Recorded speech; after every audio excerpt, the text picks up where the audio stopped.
landings. Alright, so let's go here. I'm going to come down over the runway. This is something I saw when I was getting my private pilot's license, and I used the King Flight School self-study course, right? And they did this thing. Let's get the speed down on the plane here. Let's get into slow flight. Okay, there we go. And they just hovered over the runway like this, and they would work it back and forth. So you aileron, rudder to maintain center line, right? So pointed straight down the runway so you don't side load your landing gear. That's why you do it. And they just walked it back and forth across the runway here, just like this. And you can see how controlling the plane like this can help you maintain that center line. Because if you're in the wind, you just bank more, right? To a certain degree, you know, there's the maximum crosswind component. And if it's too high, if the winds are too high for you, find another airport to land at and wait for that wind to calm down. That'd be my advice in real life anyways.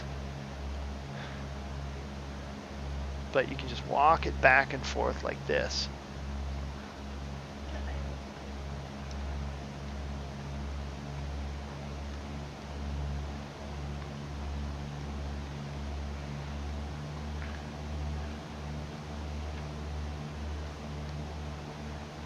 Yeah, sure, I can do that. Let me recover from slow flight here.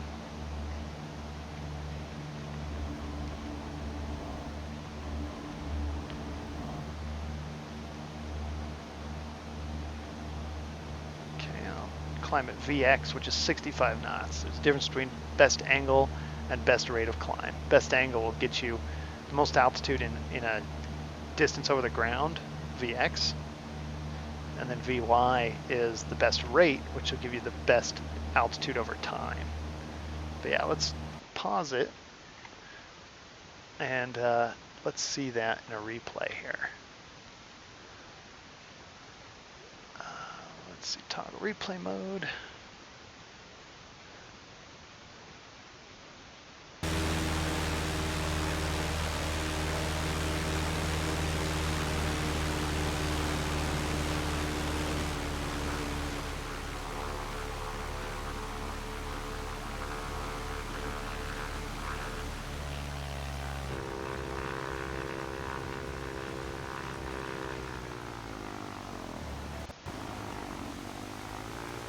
Okay, here we go.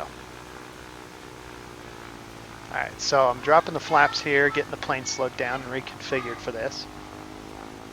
And I'm basically hanging out in the flare.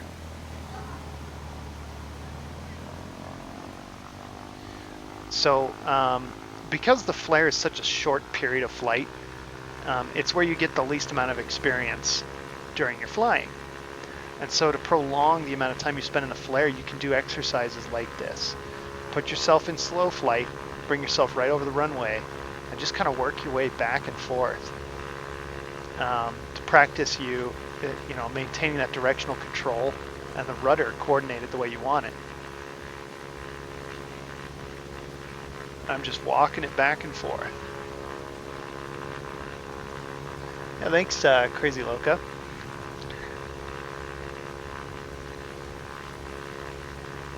And this comes straight out of a video demonstration. You could probably even find it on YouTube now from King Flight Schools back in the day.